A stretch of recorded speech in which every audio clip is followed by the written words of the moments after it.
Train স্টেশনে কুকুনি আত্মবিশ্বাসের সাথে কোণার চারপাশে ঘোরাফেরা করে, যা একটি নতুন দিনের শুরু হওয়ার চিহ্ন। সকাল 8টায় যখন কুকুনি ট্রেন স্টেশনে প্রবেশ করে, তখন সে একটি ডিম পায়, যা তার সমনুবর্তিতা প্রদর্শন করে। অম্বাবু ব্যস্ততার মাঝখানে দাঁড়িয়ে আছে। এটি কুকুনির জন্য একটি পরিচিত স্থান, কারণ সে বিশ্রামের একটি মুহূর্ত চায়।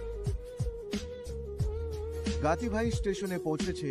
ট্রেন চালকের নতুন ভূমিকা পালনের জন্য প্রস্তুত।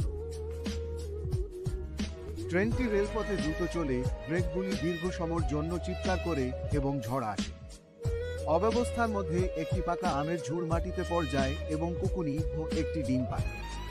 ট্রেন স্টেশনটি এখনো সব দ্বারা পূর্ণ, যতক্ষণ না কুকুনির কণ্ঠস্বর নীরবতা ভেঙে দেয়। এই গাতি ভাই, একটু ধীর হোক, খারাপ কিছু নয়, আমটি পড়ে গেছে, এখন আমাদের আরো আম খেতে হবে। কুকুনি চিৎকার করে, যা হাসির ঢেউ তৈরি করে। চাপ কমে যায়, হাসি বাতাসে ভরে যায় এবং গাতি ভাই ট্রেনটি ধীর করতে শুরু করে।